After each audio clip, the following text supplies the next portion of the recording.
We want to continue with matters water security, and Kangundo Member of Parliament Fabian Mule urged President William Ruto's administration to stop the ongoing plans to build dams and pump water from the Indian Ocean and Lake Victoria. Quite interesting, right? Well, he's here with us, and this is a conversation that we want to have. Thank you so much and good morning. Thank you for joining us here on News Center. Thank you. Good morning. All right, so talk to us about this. You called it a special petition just a few days ago. Maybe you could start by elaborating the petition and where the idea came from. You know, like this country, what is happening? Every ward, they are demanding for bores, and others are pushing for dams. But now see where the country we are. Over 20 years, we have spent billions of money to build dams and to drill bores. But if you do a pilot research about what is happening, there are no water in those bores because the water table has gone down. It is true everywhere now the water table is very far down. Even the bore drillers, they're telling you it will be very expensive because they have to go deeper. About the kind of dams we're having in Kenya, historically, every time we talk about billions of lodging dams, but we never one day go celebrate a dam which has served people more than 5 years. I'll give you an example of Kimwere Dam. It has been a story of billions of money, which has never happened. Twake Dam now is 13 years, talking about 31 billion, which we built a dam. Then now when we built this dam, our expectation is to get water from the river. Now at the present, when we are speaking, we have an emergency for water in this country. And it's not a joke. People are dying because of poverty. Animals are dying because of water. So the water issue now is the economical war. If we don't treat it like economical war, we are not going to solve the problem. So what is the present solution and what is the permanent solution? Is it that we continue drilling many bores? As many bores we are going to think drilling, the more we are going to force even the water table to go very far and far. Is it that we continue spending billions of money by building these dams? But this year comes the solution. These dams, we have to wait the rainwater. You cannot go now larger Rift Valley like Kajiado and the lower eastern and tell them, I want to drill bore for you. Because already the bore, existing bore, they cannot accept the bore which are there, they don't have water. What is happening in these people of Katundu, not only issue of land, they have seen there is no water in that river. So when will that water come? But now when we do the research all over the world, what other solutions do we have? We have Lake Victoria, water is there. We have Indian Ocean, water is there. Sea levels are actually rising because of climate change. Yes. So now we asked ourselves, are we going to risk our farmers? They lose all their livestock, they lose all their land without water, and then again all the farmers, also we in urban areas, not only people in rural areas, they need water for farming. But people in urban areas, especially in Nairobi, 40% we are using sewage-connected water. 40% Nairobi people. You can tell them the water they are showering with, they are getting from the water bores as well, they don't know where it's coming from. What if we think a permanent solution now? What if we come up with a permanent solution? That is where that petition, when it came to the parliament, the petitioner requested for more boreholes to be done through the ward areas. But mine, I came to see this petitioner, it is the wrong time to encourage Kenyans to think about bores. If you go to Lake Victoria, over 15 kilometers, people are crying they don't have water. Why? Because government, or maybe people given the opportunity, they are not thinking Lake Victoria water can be used. When you go to the news, they tell you that lake water is not used. The people in Lake Victoria, they are swimming that water, they are washing their clothes there, they are using their utensils there, and they are carrying the same water to use in their house. Then we put in the news that it is not good for human usage. When you go to Mombasa, again, many people in Nairobi, they go to Mombasa. When they go to Mombasa, the water in Mombasa, we go swimming. They come back, they tell you that water is salt. It is salt because you tested it. Did you died? Why? How did Kenyans come to know that? The water in Mombasa is salt. Did they read it somewhere? Again, in that water in the ocean, there are fish. They are inside, which people go fishing and they eat that fish. So it means that water, even if they salt, there's life in that water. but the water which is life is good for human consumption. So if we see what other countries they are doing about the issues of water, this water, people are saying it is expensive. It is expensive because we have not tried it. It is expensive because the cartels who are making billions of money by importing machines to drill bores and dams, they want to continue doing their business, becoming billionaires while others are suffering. Yeah. There are also people in Nairobi and other areas, they are becoming billionaires by supplying sewage water to Kenyans. So this cartel, they cannot believe this as a permanent solution. If this country gets water, and the people will get the solution of the stomach of the food, Kenya will go to second world. Okay, but Mheshimiwa, you know, the problem with Kenya is we're never short of good ideas. It's the implementation. If this petition was to sail through, how do we ensure that it is rightly implementation? And let's not even forget the cost of it. Actually, I understand it is true. There are too many petitions and motions which have gone through Parliament. Yeah. And to be honest, Kenya is among the countries which has passed many acts. We have too many laws. And we have many programs which happen in Kenya without any law. But there are many laws which are made, but not operational. So that is now the confusion within our constitution and the implementers. But my take is to caution, request Kenya Army. They take this program as what they can give Kenya. We are in the war of economics. It's the high time we need to recognize that there will not be physical war anymore in the earth. Yeah. There will not be this attack by guns anywhere. But the economical war will be within the human beings. We are in economical threats. It's the high time we task our security departments. They are our big men. They are everywhere. They are everywhere in terms of intelligence. They know everything. It is the high time we give them opportunity. We need to stop building minutes of water building in town. We need to start using that money to bring pipe. If today we task Kenya Army, they have the machinery, they have the manpower. They need only the small capital which has been used to buy this dams, machine and water fuel, and the pipe will be here. Yeah. Some people, they are saying it is expensive. Kenya Pipeline, they brought their oil from Mombasa. They brought their oil from Mombasa through the pipe. If the oil has come, why do you think oil and water, which is basic need in human being? This is the first concept I've seen. Also, this when we this proposal, I set it as a submission in Parliament. There are people who went negative about it. Yeah. But I understand anything new cannot be accepted easily in the market. Anything new, even all the invention which has come in the earth, they look like funny things. The guys who brought flight, the Milton Wright brothers, the first time in 1800 when they say that they are going to make flight, they were supposed to be sued because they are bringing a substance which will fall down and kill people. But in 1902, they emerged with airplane moving. So now the best travel industries, air travel industry, and the fastest one. The guys who discovered the cars, they had a lot of challenge by the time Carl Benz was telling the Germans, he can make a car and use oil from the desert. Every Europe questioned that, how can oil come from the desert to Europe? That oil you are asking come from the desert to Europe is the same oil now we are using in Kenya. Not only went to Europe, now is in Kenya being used.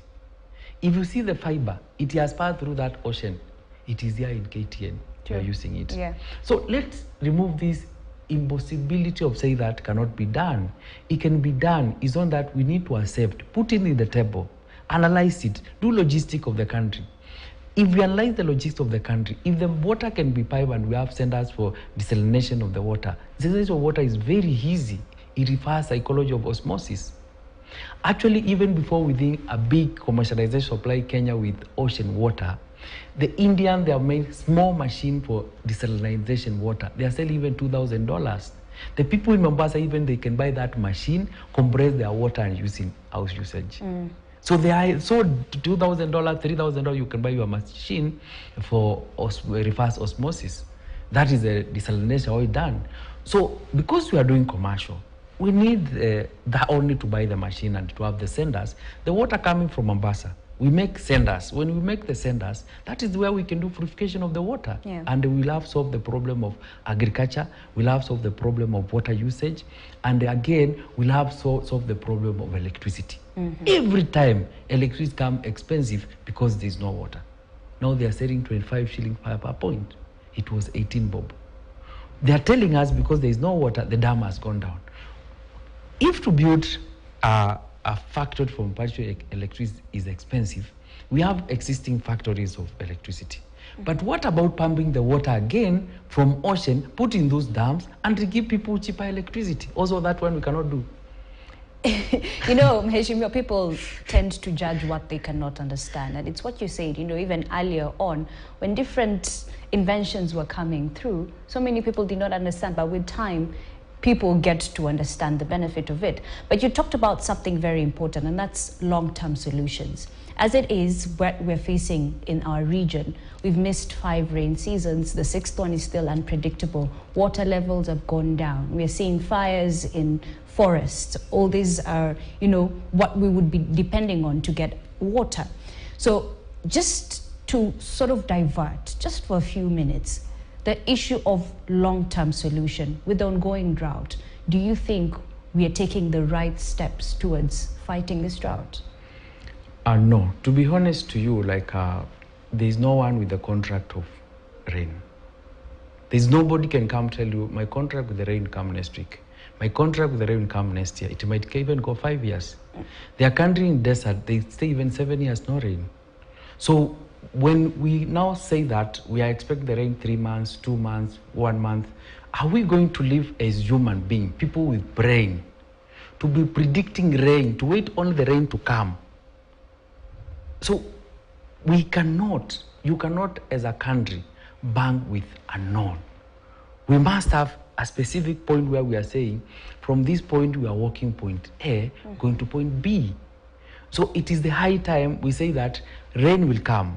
God has been giving us rain since I was born.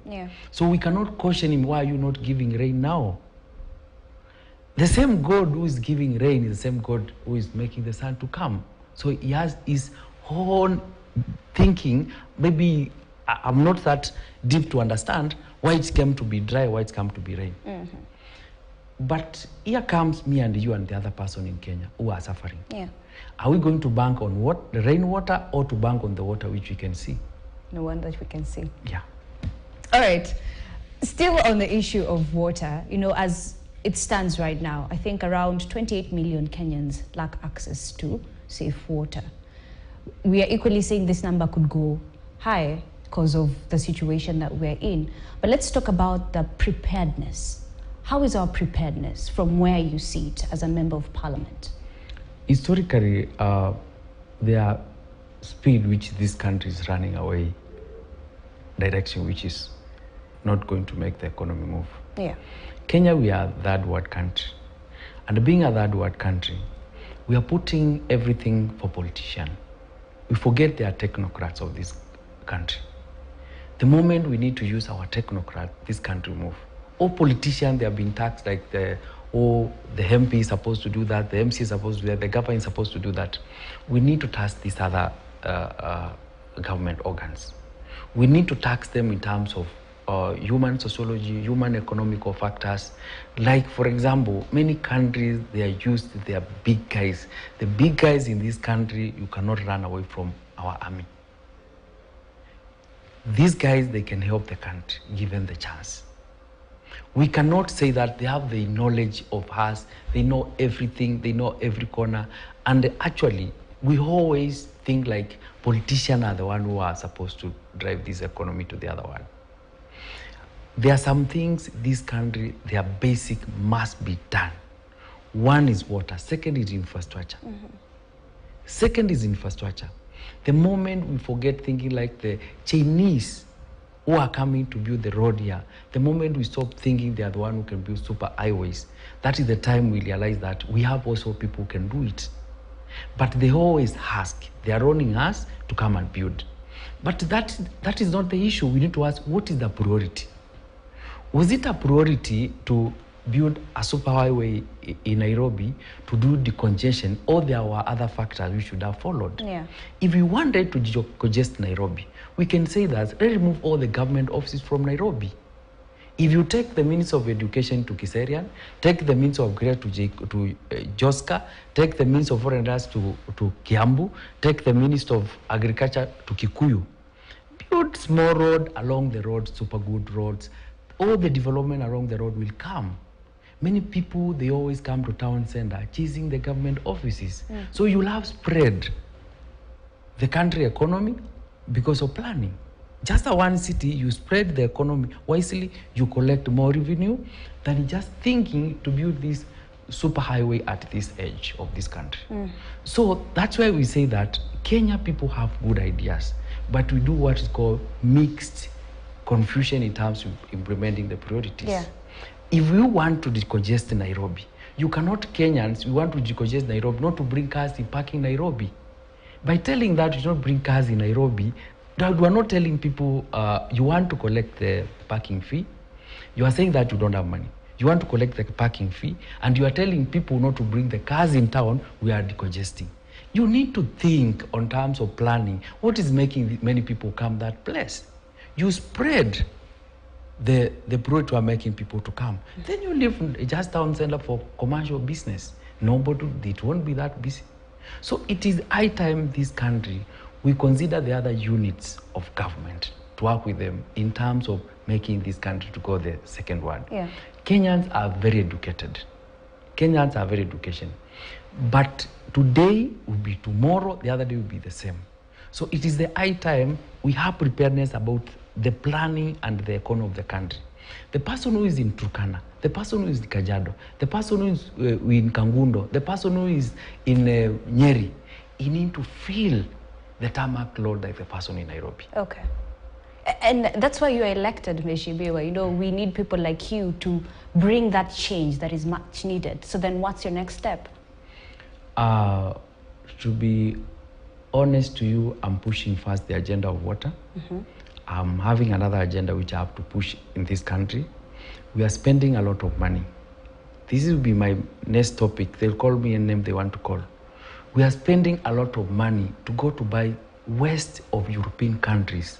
Fertilizer is made by our waste, stew from other people. While if you go to Kayole dam side, our waste is full there, which we can tax administration police. They can go back the fertilizer and make the gas for the country. Gas and the fertilizer is made from waste, animal waste, human waste, fruit waste, those things. So imagine taking billions to go to buy people's waste in the other countries. What about this billion? You tax one organ of government. You tell them, you have to be productive. You have to be productive. Give that budget to administration police. Tell them to go to Kayole. They will chase all those cartels sitting there. They go away. That dam side will come a fertilizer and we have a gas. Okay. Yeah. So allow me on live television to tell you that we're going to hold you accountable for this. Yeah. We're going to see yes. So in a few weeks or months, we'll call you back and we talk about, so what progress have we made? Because this is for the good of Kenya. See, for me, to be honest to you, to me, the only room I have is Parliament and this one and the other one. The law in this country, the jurisdiction of this country, a member of Parliament is only taxed maybe to talk, maybe to bring the ideas.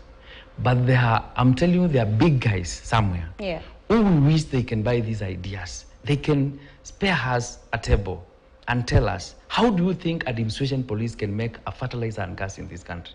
They can make, why? It is another government. They can make, if you go to E3 airport, E3 airport is built by university in London. Yeah, is organization built university. If organization in other countries, they build universities, they build airports, why not give government this budget rather than sending direct to Europe to purchase and come to give our people? Gas, up to now Kenya cannot make a gas. Gas is made by waste. Just a compressed machines. All right. Okay. So in a few weeks, we'll continue this conversation. But thank you so much, Mheshimiwa Kangundo, Member of Parliament, Fabian Mule, there. it's quite interesting. You've left me with a lot of questions that I'm actually thinking about, which is a good thing because it means you're picking my brain. So thank you so much for making time for us. We'll have this conversation a bit later on in the year. Thank you. Okay. Thank you so much. Watching News Center, we take a break. We'll be back shortly with more news updates.